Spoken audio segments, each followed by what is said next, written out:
Tire esse avental encardido agora mesmo, menina, porque a partir de hoje, nesta casa, você não serve mais a ninguém. Você agora é uma dama. A voz grave do coronel Samuel ecoou pelas paredes de taipa e madeira de lei da sala de jantar, fazendo tremer as chamas das velas nos castiçais de prata e paralisando o coração daquela jovem que, até aquele instante, acreditava ser menos importante do que a poeira que varria do assoalho. Aquele grito não foi de raiva, minha gente. Foi um grito de libertação. Foi o som de uma represa se rompendo depois de anos segurando as águas da mágoa e da solidão. Mas para a gente entender como um homem poderoso, fechado em seu luto como uma ostra em sua concha, chegou ao ponto de transformar uma simples criada na senhora de sua casa e de sua vida, a gente precisa voltar um pouquinho no tempo. A gente precisa sentir o cheiro da terra molhada e ouvir o silêncio que gritava nos corredores da Fazenda Santa Fé. Agora, sente-se confortavelmente porque essa história está só começando.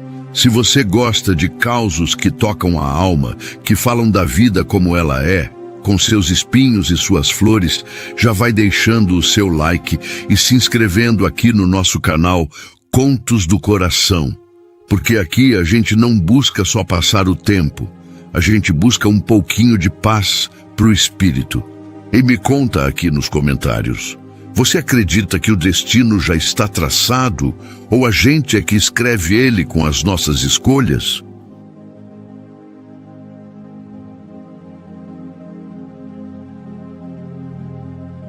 O ano era 1912, nas terras altas e montanhosas de Minas Gerais. A Fazenda Santa Fé era uma joia encravada no vale, famosa por seu café que viajava o mundo e por seus cavalos de raça. Mas, por trás da beleza dos cafezais floridos e da imponência da casa grande com suas janelas azuis, morava uma tristeza antiga. Luzia não tinha sobrenome. Ou se tinha, ninguém fazia questão de lembrar. Ela era apenas a menina da cozinha, a órfã, ou na boca venenosa da governanta Joana, a desgraçada. Luzia tinha 20 anos, mas seus olhos cor-de-mel carregavam a sabedoria de quem já viveu 100 anos de solidão. Eram olhos grandes, expressivos, que pareciam pedir desculpas por existirem. Ela morava na fazenda desde os 7 anos, quando sua mãe, uma lavadeira bondosa chamada Isabel, morreu de uma tosse ruim que levou metade da vila num inverno rigoroso. O antigo dono, pai do atual coronel Samuel, acolheu a menina. Não por caridade cristã, mas porque precisava de mãos pequenas para limpar onde os grandes não alcançavam. E assim, Luzia cresceu vendo a vida pela fresta da porta da cozinha, sentindo o cheiro das festas que não podia participar e ouvindo as risadas que não eram para ela. A rotina de Luzia era dura como pedra de amolar faca. Acordava antes do galo cantar, quando a neblina ainda cobria o pasto como um lençol branco. Acendia o fogão a lenha, soprava as brasas até o rosto ficar vermelho, coava o café forte para os patrões, varria o terreiro imenso, lavava pilhas de roupa no rio gelado, até as mãos ficarem roxas e a pele rachar. E tudo isso sob o olhar de gavião de Joana. Joana. Ah, Joana! Se a maldade tivesse um rosto, seria o dela. Uma mulher seca, de traços duros e boca fina, que governava a casa com mão de ferro. Ela odiava Luzia. Odiava a juventude da menina, odiava sua beleza silenciosa e, principalmente, odiava o fato de que Luzia, mesmo vestindo trapos, tinha uma nobreza natural que Joana, com seus vestidos de seda preta, jamais teria. Luzia! O café está frio! Você não serve nem para ferver água! Gritava Joana, batendo a xícara na mesa de madeira maciça da cozinha. Desculpe, dona Joana. O vento apagou a chama. Luzia respondia baixo, de cabeça baixa, olhando para os próprios pés descalços e calejados. Desculpas não enchem barriga nem esquentam café. Trate de fazer outro, e rápido, antes que o coronel desça. E se eu vir mais uma mancha nesse avental, você vai dormir no estábulo com os porcos, que é o seu lugar. Pois bem, o coronel Samuel. Esse era o nome que fazia a casa inteira prender a respiração. Samuel tinha herdado a fazenda há 5 anos, depois da morte do pai. Era um homem de 35 anos, alto, forte, com ombros largos que pareciam carregar o peso do mundo. Mas o rosto era uma paisagem de inverno eterno. Os olhos verdes eram frios, distantes, como lagos congelados. A barba por fazer dava-lhe um ar de abandono, apesar das roupas finas de linho e das botas de couro sempre lustradas. Samuel era um homem quebrado. Havia perdido a esposa, sua amada Cecília, e o filho recém-nascido no parto, 3 anos antes. Desde aquele dia fatídico, ele trancou o coração numa caixa de ferro e jogou a chave no fundo do rio das almas.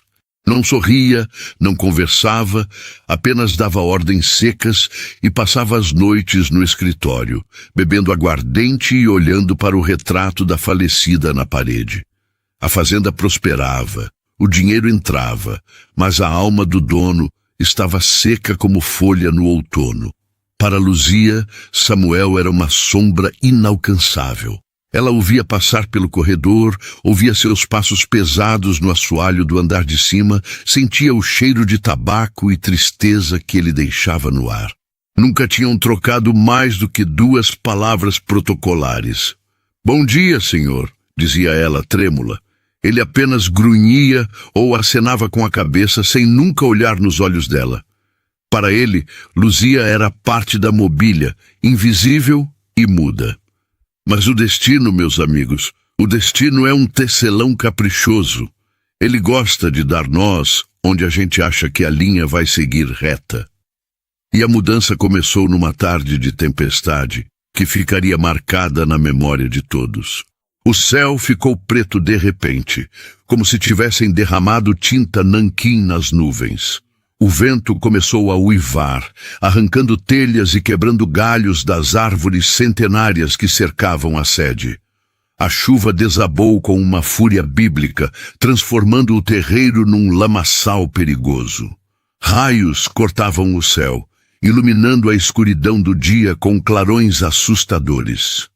Luzia estava na varanda dos fundos, recolhendo as roupas do varal às pressas, encharcada até os ossos.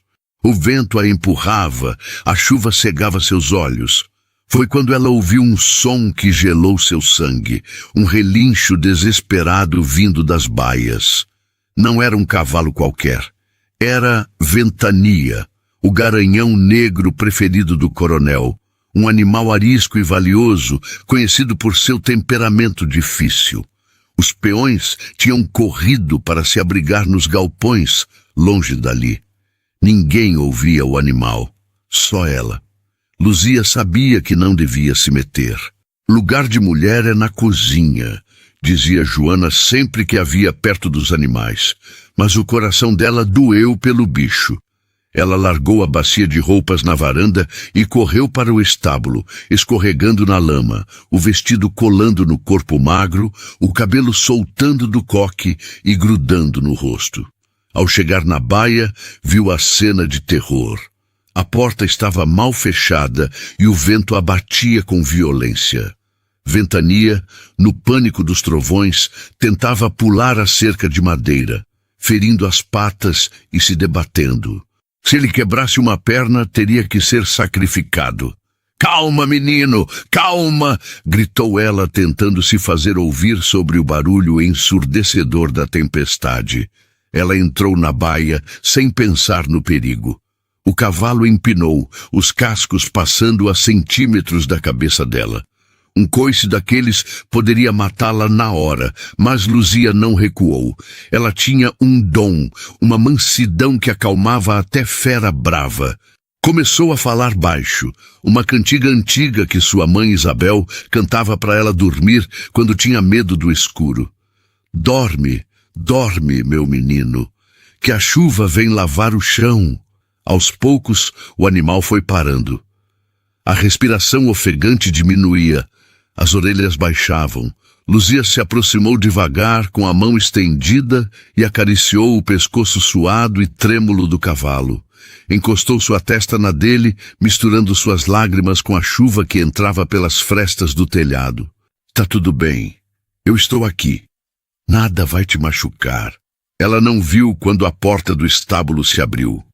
Não viu a figura alta e imponente parada ali, encharcada, observando a cena com incredulidade. Samuel tinha descido correndo ao ouvir o barulho, pronto para encontrar seu cavalo ferido ou morto. Mas o que ele encontrou foi um milagre. Viu aquela moça franzina, que ele mal notava, domando a fera com ternura. Viu a coragem onde deveria haver medo. Viu a luz onde só havia tempestade. Luzia! A voz dele saiu rouca, quase sumindo no barulho da chuva. Luzia se assustou e se afastou do cavalo. Ao se virar, viu o coronel. O medo tomou conta dela. Perdão, coronel, Ele estava com medo. Eu não queria que ele se machucasse. Eu já vou sair. Não vou incomodar. Samuel deu um passo à frente e viu o sangue escorrendo pelo braço dela. Na luta para acalmar o animal, uma farpa de madeira da cerca tinha rasgado a pele branca de Luzia. Você está ferida, disse ele, não como uma pergunta, mas como uma constatação horrorizada. Não é nada, senhor, é só um arranhão. Eu vou limpar a sujeira que fiz.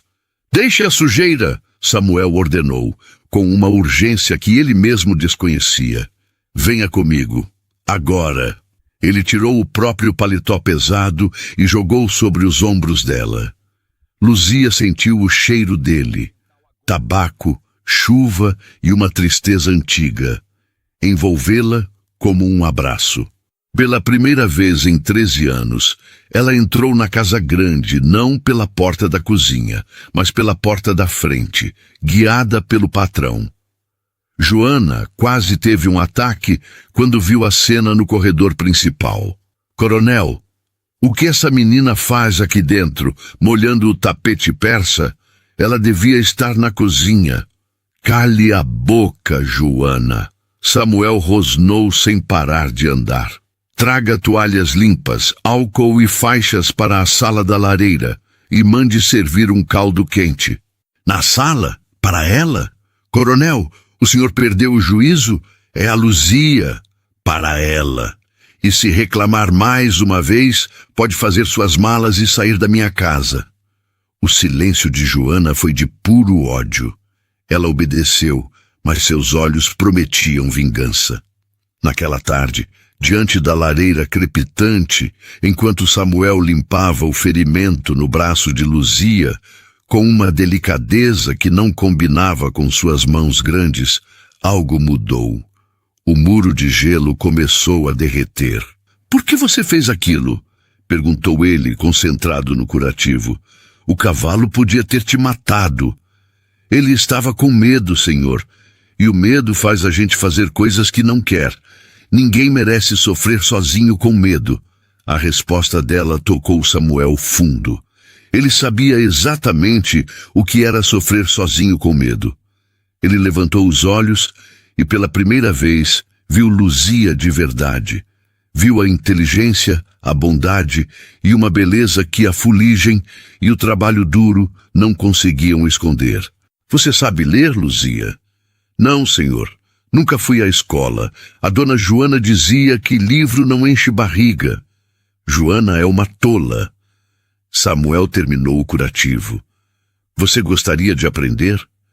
Os olhos de Luzia brilharam mais que o fogo da lareira. É o meu maior sonho, senhor. Dizem que nos livros a gente viaja sem sair do lugar. Eu queria viajar para longe dessa tristeza. Samuel sentiu um aperto no peito. Ele também queria viajar para longe da tristeza. Você vai aprender a ler, Luzia. Eu vou te ensinar. E foi assim que começou. Nos meses seguintes, a rotina da casa virou de ponta cabeça. Todas as noites, Depois que o trabalho pesado acabava, Luzia ia para a biblioteca. Samuel lia poesia para ela, ensinava as letras, mostrava o mundo através dos mapas. A criadagem cochichava pelos cantos. A sociedade local, quando vinha visitar, torcia o nariz. O coronel enlouqueceu, se engraçando com a criada. Diziam as más línguas na venda da vila. Mas não era engraçamento, era resgate. Samuel estava resgatando Luzia da ignorância e da servidão. E Luzia, com seu sorriso tímido e suas perguntas espertas, estava resgatando Samuel da solidão. Um amor bonito, puro e silencioso começou a nascer ali, entre livros de Machado de Assis e xícaras de café. Um amor que não precisava de toque para existir, bastava o olhar. Mas a felicidade incomoda, meus amigos. Ah, como incomoda! Joana, roída de inveja e sentindo que perdia o controle sobre a casa e sobre o patrão, decidiu agir.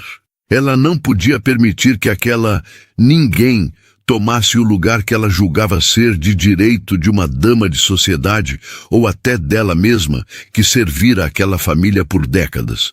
A oportunidade surgiu num jantar importante.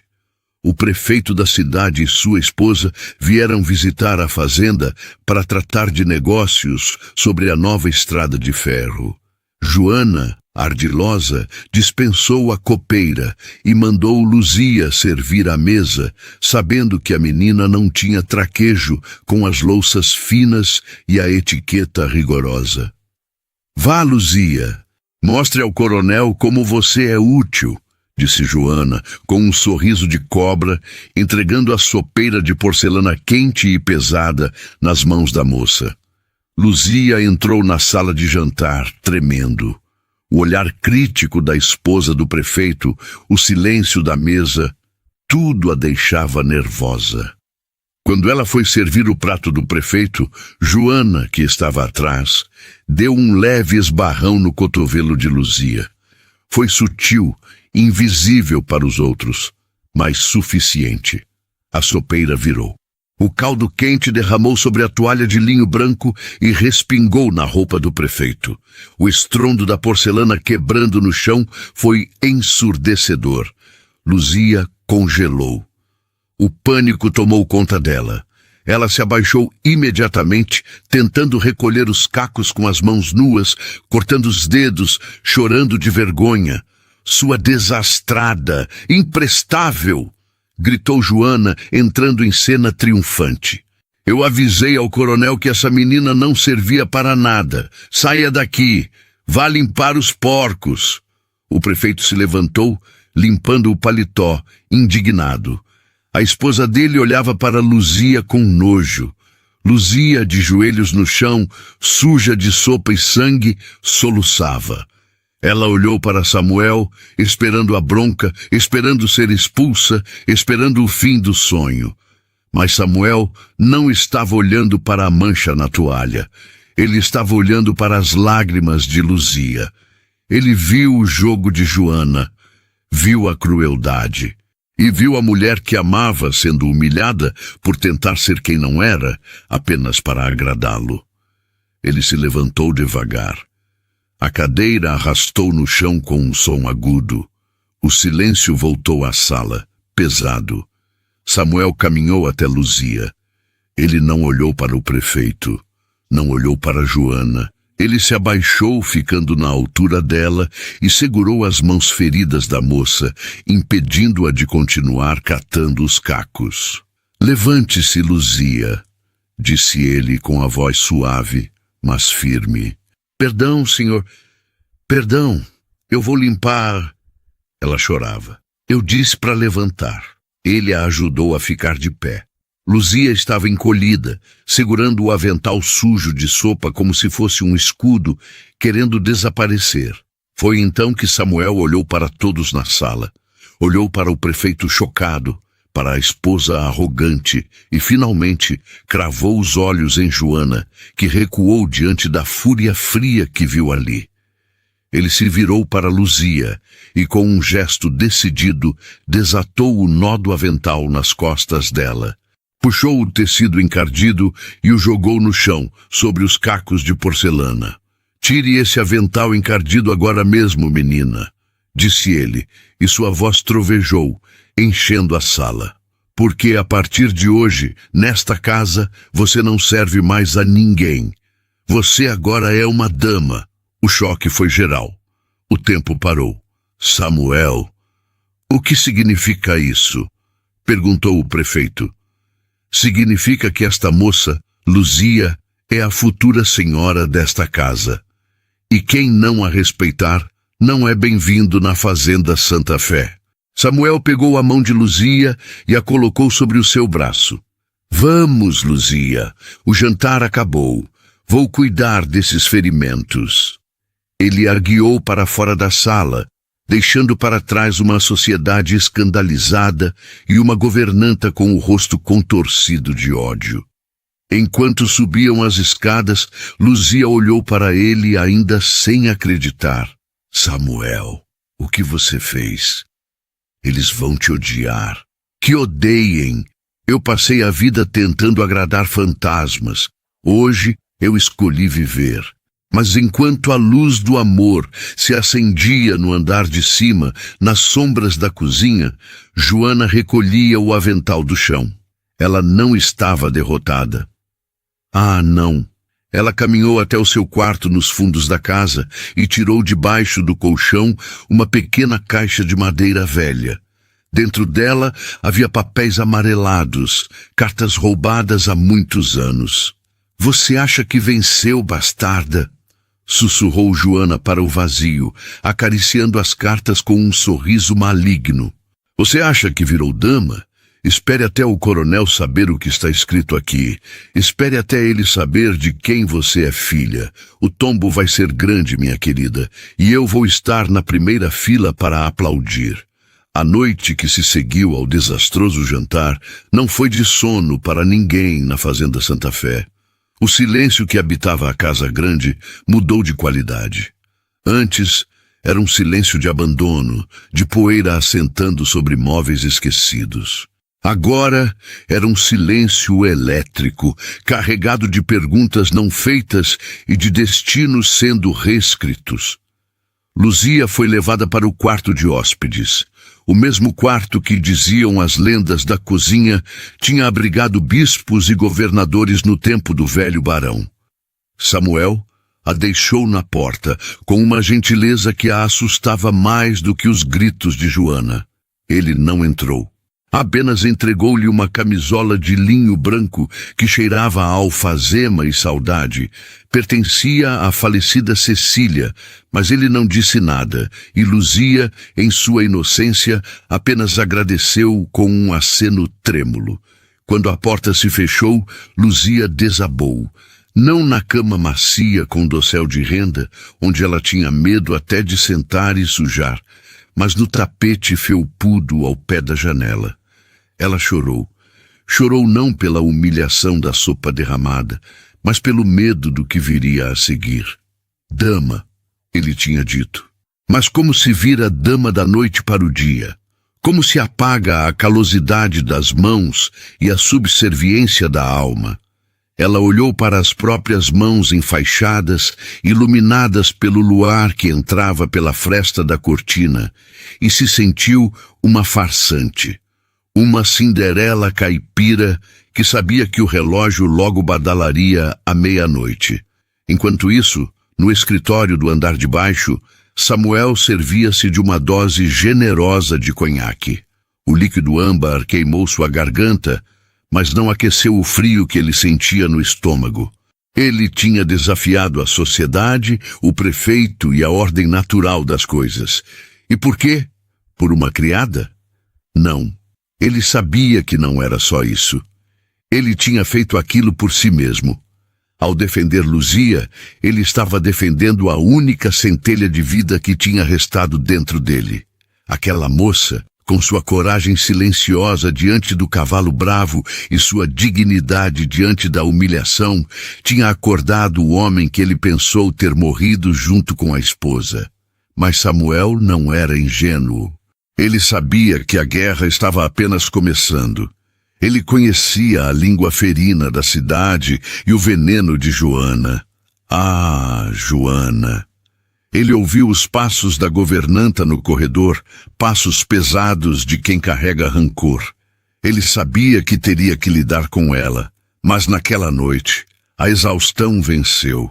Ele adormeceu na poltrona de couro, com a imagem dos olhos de mel de Luzia gravada na mente. O sol nasceu tímido na manhã seguinte, filtrado pela neblina densa das montanhas de Minas. Na cozinha, o clima era de velório. As outras criadas cochichavam, parando bruscamente quando Joana entrava. A governanta estava com o rosto de pedra, os lábios numa linha fina e cruel. Ela batia as panelas com força desnecessária, como se estivesse batendo na cara do destino.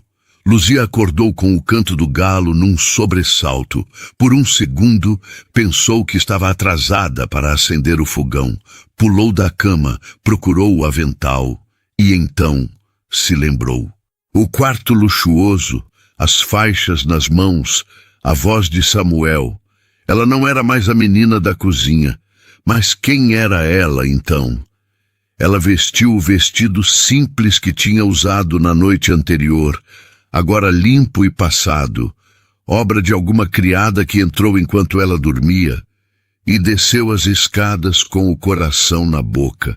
O cheiro de café fresco e broa de milho invadia a casa.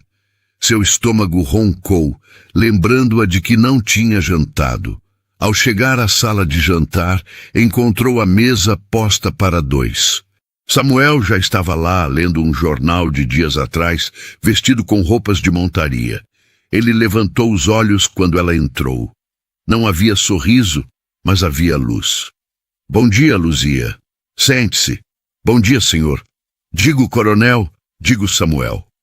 Ela se atrapalhou, corando violentamente. Samuel está ótimo. Sente-se, por favor. O café vai esfriar. Luzia hesitou. A cadeira à frente dele parecia um trono proibido. Joana entrou na sala trazendo uma travessa de queijo fresco. O olhar que ela lançou a Luzia foi tão gelado que a moça sentiu um arrepio na espinha. Aqui está o queijo, coronel. Joana ignorou Luzia completamente. Sirva a Luzia, Joana, ordenou Samuel sem tirar os olhos do jornal. Joana travou. A mão que segurava a travessa tremeu. A Luzia tem mãos, coronel. Ela sabe se servir. Samuel baixou o jornal devagar. O silêncio na sala ficou espesso. Eu disse, sirva a Luzia. Ela está com as mãos machucadas. E a partir de hoje, ela será servida nesta mesa como qualquer convidado de honra. Fui claro? Joana engoliu o orgulho como se fosse vidro moído. Sim, senhor. Ela serviu Luzia com movimentos bruscos, quase jogando o queijo no prato. Luzia nem respirava. Quando Joana saiu, batendo a porta da copa, Samuel suspirou. Não deixe que ela te assuste. O veneno dela só funciona se você beber. O café da manhã foi silencioso, mas não desconfortável. Samuel perguntou sobre a mão dela, sobre como ela tinha dormido. Eram perguntas simples, mas para Luzia eram como poesia. Pela primeira vez na vida, alguém se importava se ela tinha dormido bem. Hoje vamos à cidade, anunciou Samuel, limpando a boca com o guardanapo de linho. Luzia arregalou os olhos. A cidade? Mas depois de ontem? O prefeito, as pessoas, exatamente por causa de ontem. Não vamos nos esconder como criminosos. Vamos de cabeça erguida, e você precisa de roupas novas. Não pode ser a senhora desta casa vestindo retalhos. A viagem de charrete até a vila foi um misto de deslumbramento e terror para Luzia. Ela via a paisagem passar, os cafezais verdes, as araucárias gigantes, o rio correndo lá embaixo, e se sentia num sonho. Mas quando as rodas da charrete tocaram o calçamento de pedra da vila, a realidade bateu forte. As pessoas paravam para olhar. Mulheres cochichavam atrás de leques. Homens tiravam o chapéu para o coronel, mas olhavam para Luzia com curiosidade maliciosa. É a criada, diziam os sussurros. A que derramou sopa no prefeito. Dizem que enfeitiçou o viúvo. Samuel manteve a postura rígida, guiando o cavalo com firmeza até a loja de tecidos do seu turíbio. Ele desceu e ajudou Luzia a descer, segurando sua mão diante de todos. Aquele gesto valia mais que 1000 discursos. Ele a estava assumindo. Dentro da loja, entre rolos de seda, veludo e chita, Luzia se sentiu perdida. Escolha o que quiser, disse Samuel. Cores alegres. Chega de cinza e marrom na sua vida. Luzia tocou num tecido azul claro, macio como nuvem. Esse é bonito. Azul. Combina com a sua alma, disse Samuel, e o elogio fez Luzia corar mais que o tecido vermelho ao lado. Eles encomendaram vestidos, sapatos, xales. Samuel não economizou. Ele queria cobri-la de dignidade. Mas enquanto eles estavam na loja, do outro lado da rua, na sombra da igreja, Joana observava. Ela tinha vindo à cidade na carroça de suprimentos com a desculpa de comprar mantimentos. Mas seu objetivo era outro. Ela se encontrou com um homem num beco atrás da taverna. Era Teodoro, um antigo capataz da fazenda que tinha sido demitido por Samuel anos atrás por roubo e crueldade com os animais. Teodoro odiava o coronel tanto quanto Joana. Você viu? Sibilou Joana. Ele a trata como rainha. A bastarda da Isabel. O coronel ficou mole. Cuspiu Teodoro no chão. Precisa de uma lição. Não é lição que eu quero, Teodoro. Eu quero destruição. Eu tenho as cartas. Eu sei o segredo. Mas preciso de tempo para preparar o bote. Enquanto isso, preciso que você faça um serviço para mim. Que serviço? Comece a espalhar. Conte para quem quiser ouvir. Diga que a Luzia não é flor que se cheire. Diga que a mãe dela era uma mulher da vida. Diga que ela fez feitiço para o coronel. Envenene a água, Teodoro. Quando a verdade estourar, eu quero que ninguém tenha pena dela. De volta à fazenda, os dias começaram a passar numa rotina nova e doce. Luzia, agora vestida com roupas simples mas bonitas, começou a aprender a gerir a casa. Samuel a ensinava sobre as contas, sobre o café. À tarde, eles cavalgavam. Luzia montava uma égua mansa, Estrela, e Samuel ia no seu ventania. Ver Luzia galopando, com os cabelos soltos ao vento e o riso solto, era a cura que Samuel precisava. Numa dessas tardes, eles pararam no alto de uma colina para ver o pôr do sol. O céu estava pintado de roxo e laranja. Você está feliz, Luzia? Perguntou Samuel. Ela olhou para ele, os olhos brilhando. Eu tenho medo de acordar, Samuel. Tenho medo de que tudo isso seja um sonho e eu acorde no chão frio da cozinha. Não é sonho, é a vida te devolvendo o que te roubaram. Ele se aproximou e, por um momento, pareceu que ia beijá-la. O ar ficou denso, o coração de Luzia disparou, mas ele recuou, respeitoso. Ainda era cedo, a ferida do luto dele ainda estava cicatrizando e a inocência dela precisava ser protegida. Mas a paz, como eu disse, é frágil. Naquela noite, Samuel entrou em seu escritório para trabalhar. Sobre sua mesa de carvalho, em cima do livro-caixa, havia um envelope. Não tinha remetente. O papel era velho, amarelado, com manchas de umidade. Samuel franziu a testa. Quem teria deixado aquilo ali? Ele abriu o envelope.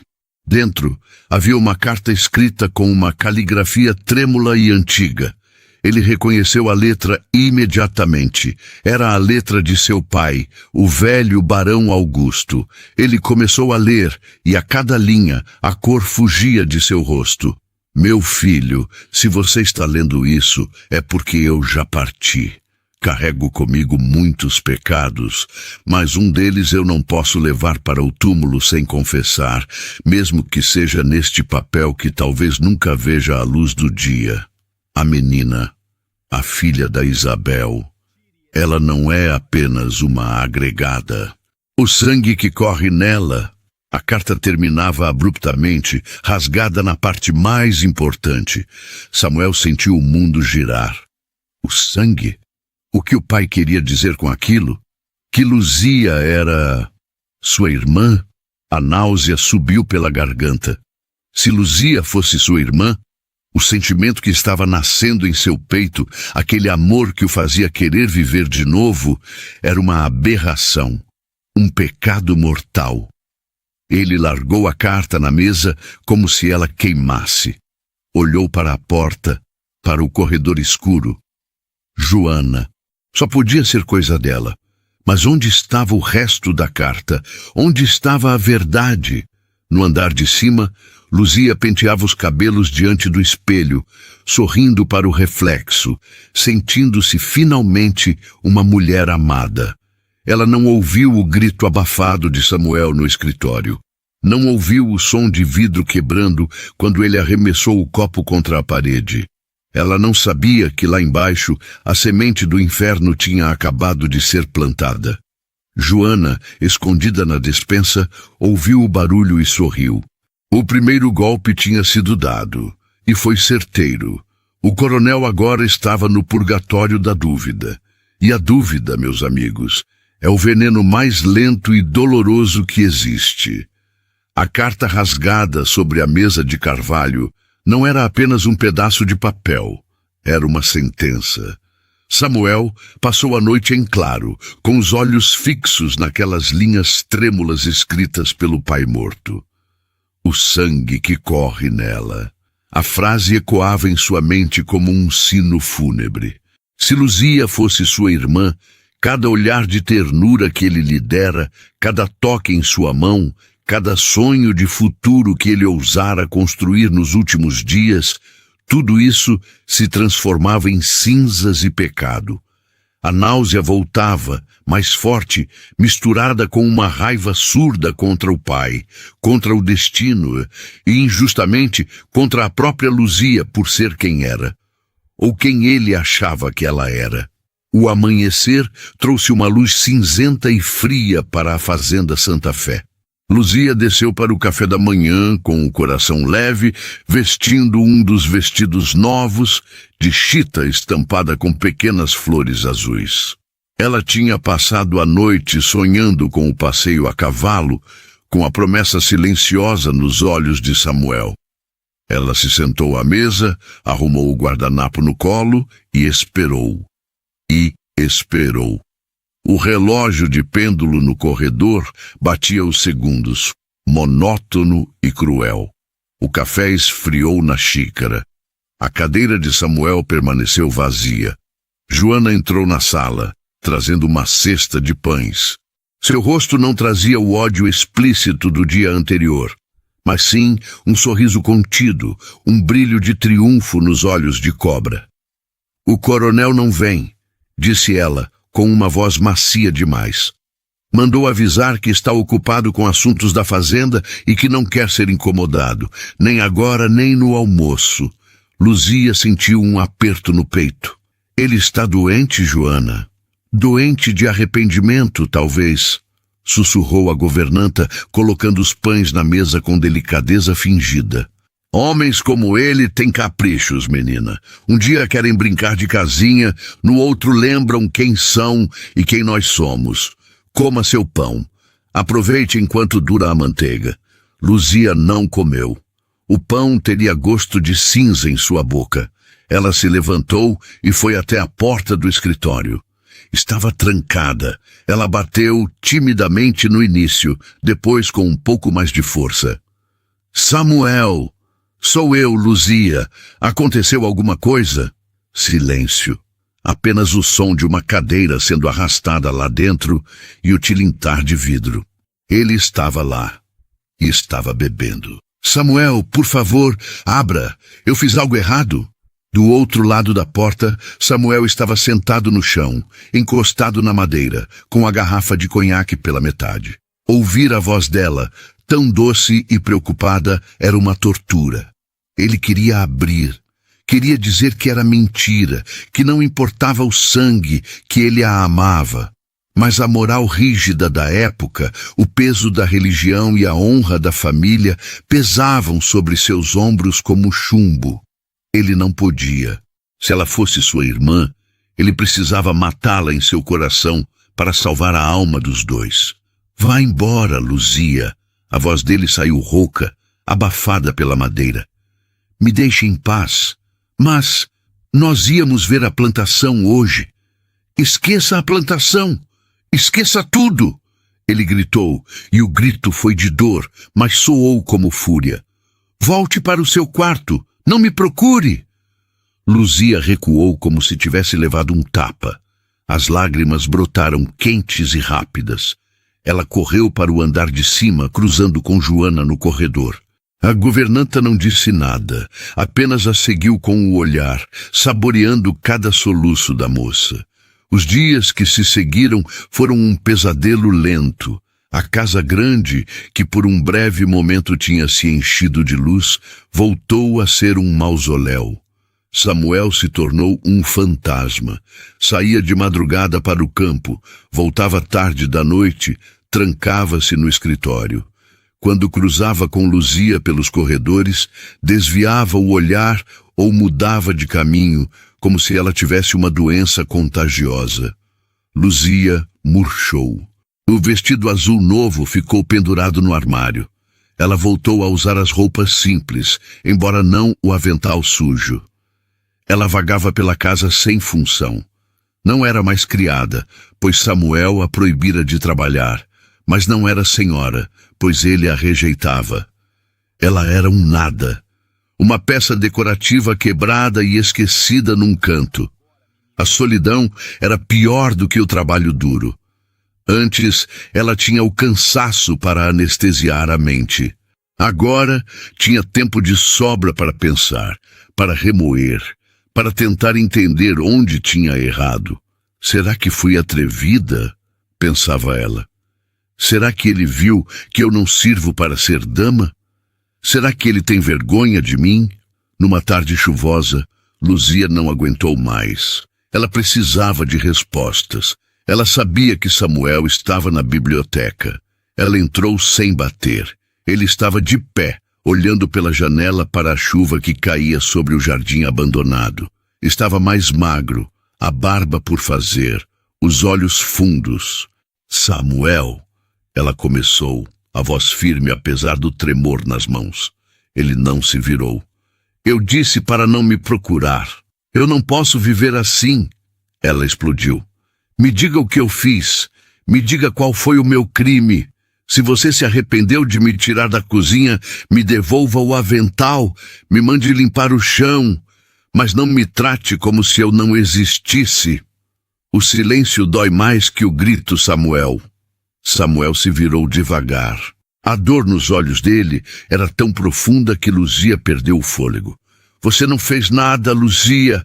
O crime é meu. Que crime? Você me salvou, você me ensinou a ler. Eu cometi um erro. Ele mentiu, porque a verdade era impronunciável.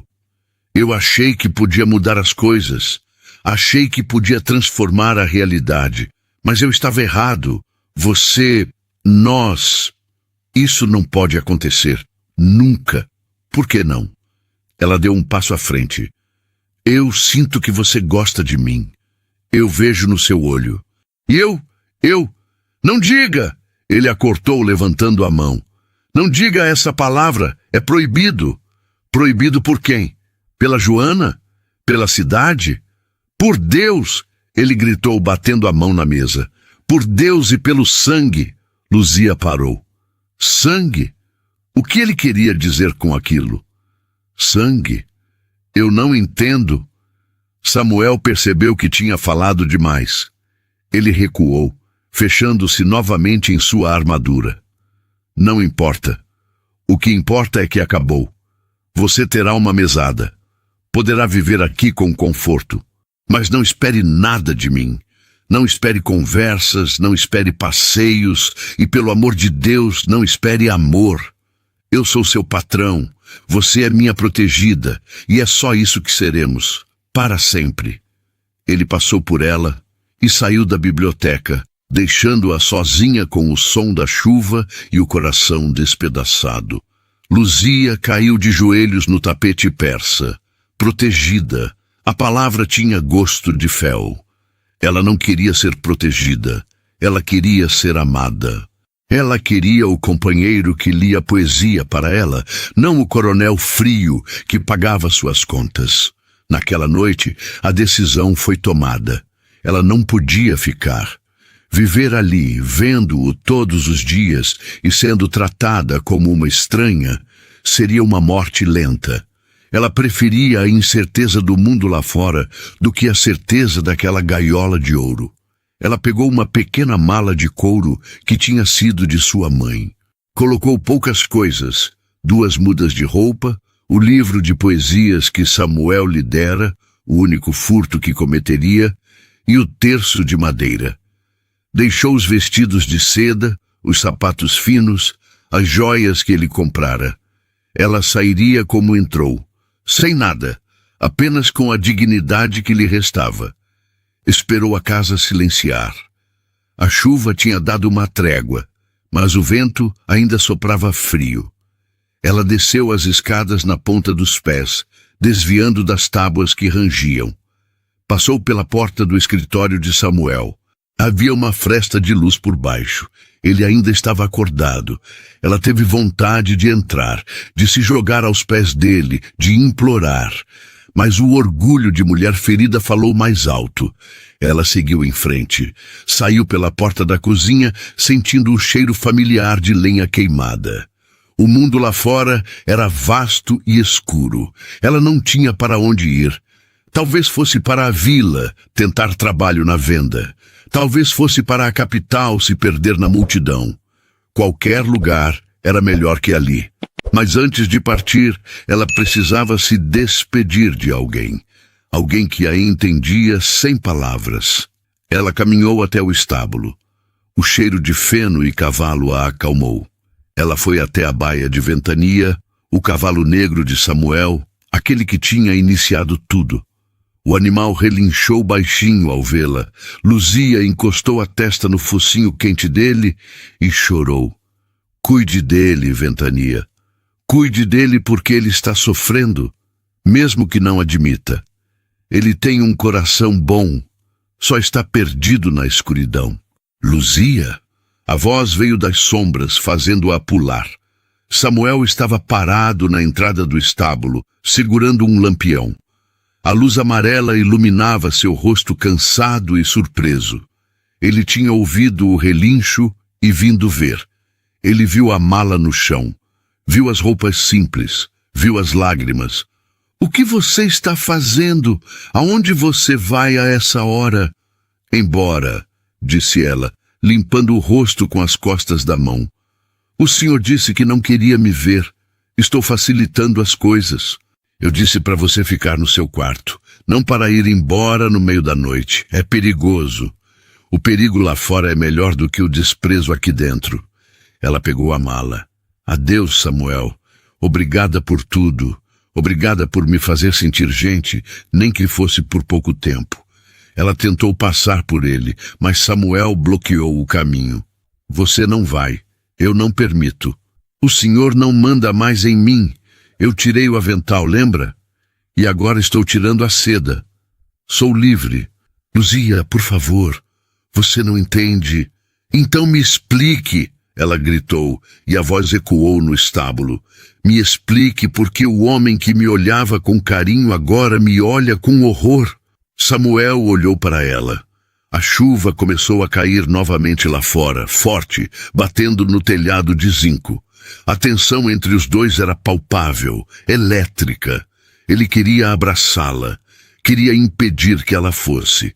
Mas a carta, a maldita carta, é para o seu bem, ele sussurrou derrotado. Se você soubesse a verdade, me odiaria. Eu prefiro te odiar pela verdade do que te amar na mentira. Luzia deu um passo para sair, desviando dele. Mas o corpo dela, exausto de dias sem comer direito e de noites sem dormir, traiu sua vontade. A tontura veio forte, o mundo girou, as pernas falharam, ela tombou para a frente. Samuel largou o lampião e a segurou antes que ela batesse no chão. Luzia. Ele a pegou nos braços. Ela estava leve, frágil como um passarinho, o rosto pálido, frio. Naquele momento, com ela desmaiada em seus braços, a carta do pai perdeu o sentido. O medo do inferno perdeu o sentido. Só o que importava era que ela estava ali, e ele quase a tinha perdido para a noite.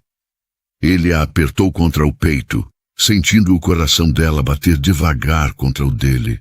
Eu não vou deixar você ir, ele sussurrou no cabelo dela. Mesmo que seja pecado, mesmo que o mundo desabe, eu não vou deixar. Das sombras do fundo do estábulo, onde guardavam as celas velhas, um par de olhos observava. Joana tinha seguido Luzia. Ela viu a cena, viu o desespero de Samuel e sorriu. O plano estava funcionando melhor do que ela esperava. O sofrimento deles era o alimento dela, mas ela sabia que precisava dar o golpe final. A carta tinha separado os corpos, mas não os corações. Ela precisava de algo mais forte, algo definitivo. Samuel carregou Luzia para dentro da casa grande como quem carrega um santo de altar quebrado. Ele não se importou com a lama nas botas, sujando o tapete persa, nem com a água da chuva pingando de suas roupas no assoalho encerado. Ele subiu as escadas aos tropeços, o coração batendo na garganta, gritando por socorro, embora soubesse que naquela casa só havia inimigos ou fantasmas. Ele a deitou na cama do quarto de hóspedes, aquele mesmo quarto onde dias antes ela sonhara ser uma dama. Agora, ela parecia uma criança perdida, pálida e frágil, tremendo de febre e frio. Samuel arrancou as cobertas do armário e a envolveu, esfregando as mãos geladas dela nas suas, tentando transferir seu próprio calor, sua própria vida para ela. Não morra, Luzia. Pelo amor de Deus, não morra. Ele sussurrava, uma oração desesperada que misturava fé e blasfêmia. Se for pecado te amar, que eu pague no inferno, mas fique viva. Joana apareceu na porta do quarto. Ela não trazia água, nem remédios, nem compaixão. Trazia apenas aquele olhar de abutre que espera a carniça. Eu avisei, disse ela, encostada no batente. O pecado tem preço, coronel. A menina não aguentou o peso da vergonha. Saia daqui! Rugiu Samuel sem olhar para ela. Mande buscar o doutor na vila. Agora! O doutor não vem. Joana sorriu, um sorriso fino e cruel. Com essa chuva e com a fama que essa casa tem agora, ninguém vem. Ela vai morrer, Samuel. É a vontade de Deus limpando a sujeira. Samuel se levantou num ímpeto, os olhos injetados de fúria. Ele avançou sobre Joana, que recuou pela primeira vez, assustada com a violência contida naquele homem. Se ela morrer, Joana, eu juro pela alma da minha mãe, você vai desejar nunca ter nascido. Ele bateu a porta na cara dela, trancando-a por dentro. Ele estava sozinho, o mundo lá fora tinha virado as costas, e o mundo lá dentro estava desmoronando. Luzia começou a delirar. A febre subiu rápido, queimando a pele dela. Ela falava coisas desconexas, chamava pela mãe Isabel, pedia perdão por ter sujado a toalha, pedia para Samuel não a deixar no escuro. Eu estou aqui, meu amor. Eu estou aqui. Samuel chorava, beijando a testa suada dela, esquecendo a carta, esquecendo o sangue, esquecendo tudo que não fosse a dor de perdê-la. Foi no meio da madrugada, quando a tempestade lá fora parecia querer arrancar o telhado, que alguém bateu na porta dos fundos da cozinha. Batidas fortes, insistentes. Samuel, que velava o sono agitado de Luzia, desceu armado com uma espingarda. Quem seria aquela hora? Ele abriu a porta e o vento quase apagou o lampião. Na soleira, encharcada e apoiada num cajado de madeira retorcida, estava uma figura que parecia ter saído das lendas antigas da região. Era Mãe Benedita, a parteira e curandeira mais velha do vale, uma mulher negra de cabelos brancos como algodão, que diziam ter mais de 100 anos e conhecer os segredos da vida e da morte. Mãe Benedita? Samuel abaixou a arma, surpreso. Guarde esse ferro, menino, disse a velha, com uma voz que parecia o som de pedras rolando no rio. A morte não se espanta com bala. Vim porque o vento me trouxe o choro dessa casa, e porque tenho uma dívida com a Isabel. Samuel a deixou entrar. A velha não pediu licença, foi direto para a escada, como se conhecesse o caminho, deixando um rastro de água e cheiro de ervas pelo corredor. No quarto, Benedita examinou Luzia, colocou a mão enrugada na testa da moça, cheirou o hálito dela, olhou o fundo dos olhos. É febre de tristeza, sentenciou. O corpo padece quando a alma não tem onde pousar, mas tem cura. Ela tirou frascos e raízes de uma bolsa de couro que carregava a tiracolo. Preparou um chá ali mesmo, na lareira do quarto, enchendo o ar com um cheiro forte e amargo. Fez Luzia beber, colherada por colherada. Samuel observava, fascinado e esperançoso. Mãe Benedita? Ele começou, a voz trêmula. Dizem que a senhora sabe de tudo o que acontece nesse vale. Sei do que importa. A senhora conheceu a Isabel, a mãe dela? A velha parou de mexer o chá e olhou para Samuel. Seus olhos eram leitosos, mas viam mais fundo que qualquer um. Conheci. Fui eu que aparei a criança dela. Naquela noite de tempestade 20 anos atrás, igual a esta noite, Samuel sentiu o coração parar. Era a hora da verdade. Então a senhora sabe? Sabe quem é o pai? Sei. É o meu pai? O Barão Augusto? Mãe Benedita soltou uma risada seca, triste. O Barão? Ah, menino. O Barão achava que era dono do mundo e das mulheres. Ele perseguiu a Isabel, sim, e ela, pobre coitada, engravidou dele. Samuel fechou os olhos, sentindo a dor da confirmação. Então é verdade. Ela é minha irmã. Abra os olhos, Samuel. A voz da velha estalou como um chicote. Escute a história inteira antes de chorar o leite derramado. Samuel abriu os olhos, assustado. A criança do barão... A menina que nasceu da barriga da Isabel naquela noite, ela nasceu morta. O cordão enrolou no pescoço. Era uma anjinha linda, mas não respirou um sopro sequer deste mundo cruel. Samuel cambaleou, apoiando-se na parede. Morta? Mas e a Luzia? Na mesma noite, uma retirante que passava pela estrada, fugindo da seca do norte, morreu no parto na beira do rio. Eu estava lá também. Salvei a menina, mas a mãe se foi. Eu levei a órfã para a Isabel. Ela estava com o peito cheio de leite e o coração vazio de dor. Ela pegou a menina retirante e a criou como se fosse dela. E nunca contou ao barão que a filha dele tinha morrido, porque precisava da ajuda que ele mandava para sobreviver. O barão sustentou a filha de uma estranha, achando que era seu sangue. E a Isabel amou a filha de uma estranha mais do que se fosse seu sangue. O silêncio que caiu no quarto foi absoluto.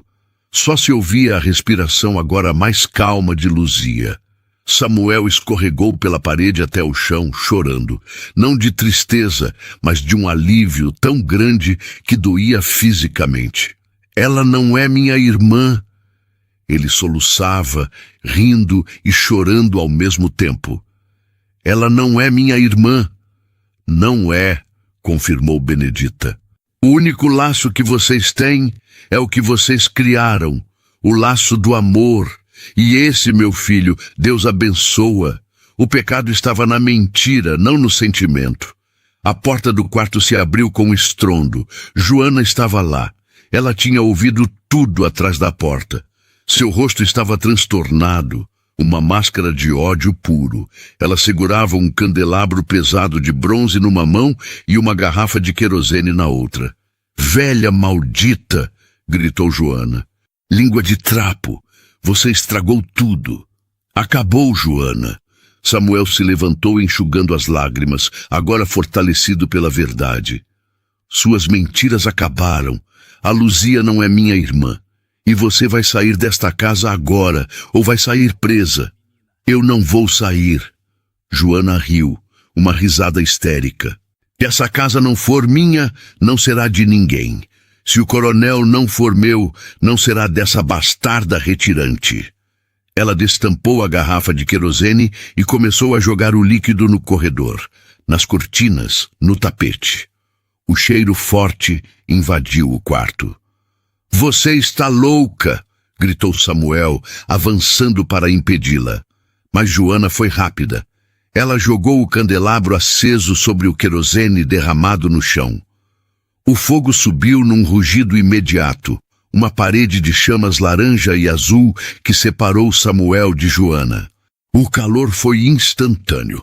A madeira seca e encerada da casa antiga pegou fogo como palha. Queimem! Queimem no inferno juntos! Gritava Joana do outro lado das chamas, rindo enquanto o fogo começava a lamber a barra de seu vestido. Samuel recuou para o quarto, tossindo com a fumaça preta. Mãe Benedita, me ajude com a Luzia. Temos que sair pela janela.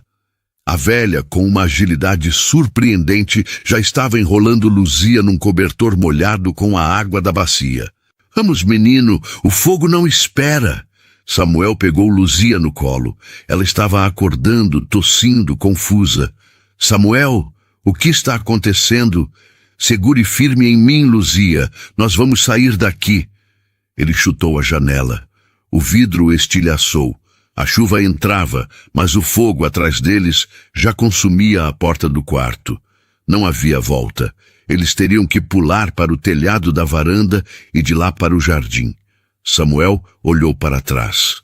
Através das chamas, ele viu a silhueta de Joana parada no corredor, imóvel, rindo enquanto o teto começava a ceder sobre ela.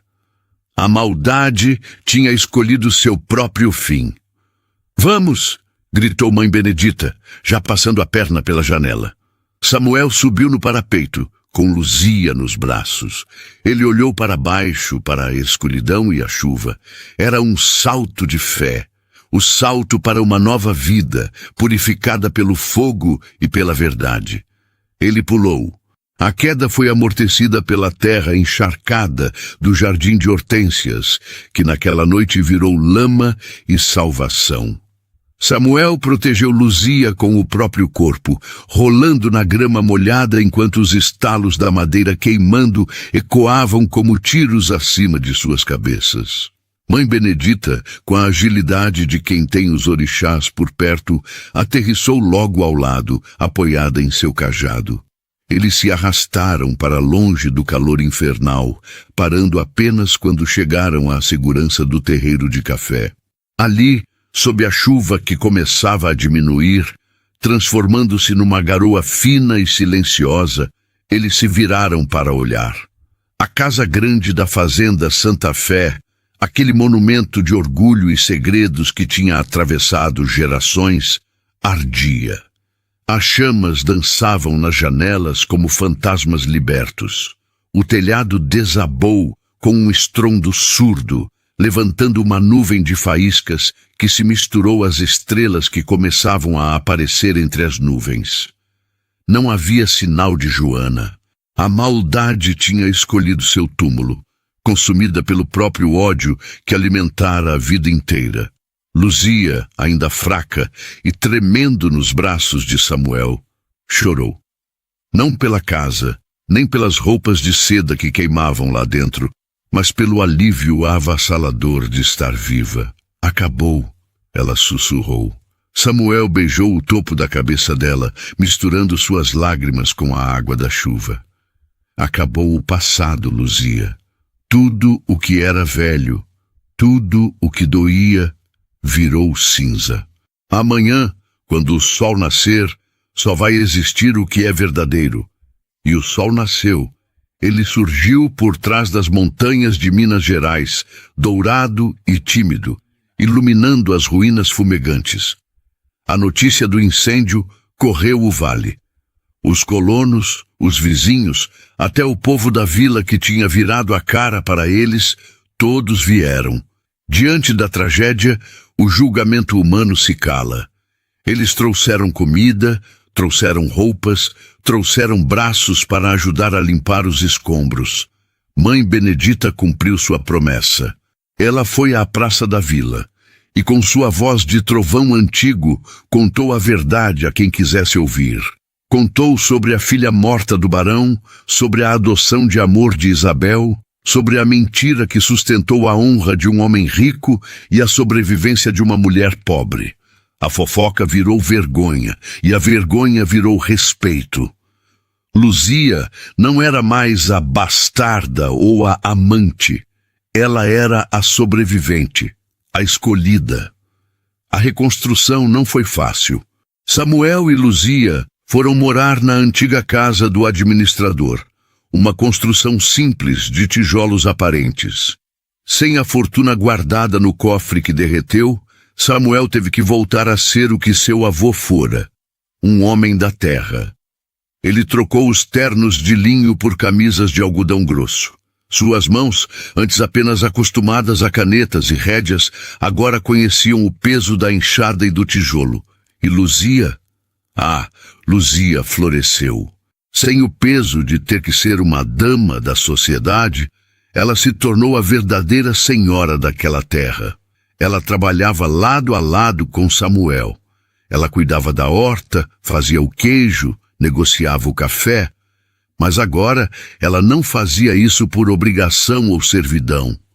Fazia porque era dona do seu destino. O avental que ela usava agora não era de criada, era de companheira. Um ano depois do incêndio, no dia em que as primeiras flores de café abriram, brancas como neve cobrindo o vale, eles se casaram. Não houve festa para o prefeito, nem louças importadas. A cerimônia foi na pequena capela da fazenda, que o fogo milagrosamente não tocou. Luzia entrou vestida com um vestido simples de renda branca, feito pelas mãos das mulheres da colônia. Nos cabelos, apenas uma flor de café. Samuel a esperava no altar, com os olhos marejados, vendo nela não a menina que ele mandou tirar o avental, mas a mulher que o ensinou a tirar a armadura. Quando o padre perguntou se ele aceitava, Samuel segurou as mãos de Luzia, mãos que tinham cicatrizes de trabalho, mãos reais, mãos quentes, e disse, alto para que até os anjos ouvissem, eu aceito. Aceito a Luzia, a retirante, a órfã, a minha salvadora. Aceito tudo o que ela foi e tudo o que ela será. 10 anos se passaram. A fazenda Santa Fé não tinha mais a casa grande e imponente de antes. No lugar dela, havia um jardim lindo, aberto para quem quisesse entrar. A casa nova era menor, mas vivia cheia de risadas. Na varanda, num fim de tarde alaranjado, Samuel, agora com os cabelos grisalhos, observava uma menina de tranças correndo atrás de um cachorro. Isabel, cuidado para não cair, gritou Luzia, saindo da cozinha com uma bandeja de broa de milho quentinha. Samuel olhou para a esposa. O tempo tinha sido generoso com ela. Havia rugas de sorriso ao redor dos olhos e uma serenidade que só quem venceu a tempestade possui. "O que você está pensando?" perguntou ela, servindo o café. Samuel sorriu, pegando a mão dela e beijando a palma. "Estou pensando naquele dia. No dia em que eu gritei com você na sala de jantar. Eu disse que você era uma dama. Eu estava errado." Luzia franziu a testa brincando. "Ah, ué? E o que eu sou então?" "Você é muito mais que uma dama, Luzia. Damas são de porcelana, quebram com qualquer tombo. Você é feita de ferro e flor. Você é a alma dessa terra. Você é a minha vida." Luzia sorriu, e naquele sorriso havia a menina que lavava o chão e a mulher que reconstruiu um império. Ela tirou do bolso do avental um pequeno pedaço de tecido chamuscado que ela guardava como relíquia. Um pedaço do antigo avental encardido. "A gente nunca deve esquecer de onde veio, Samuel", disse ela, guardando o tecido perto do coração. "Porque foi aquele avental sujo que me trouxe até aqui. Foi a dor que me ensinou a dar valor à alegria."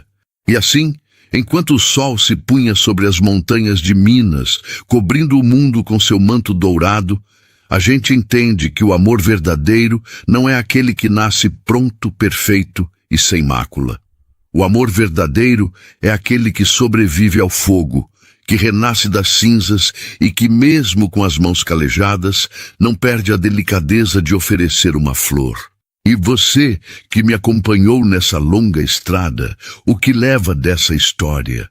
Será que estamos prontos para tirar os nossos próprios aventais, as nossas máscaras e assumir quem realmente somos?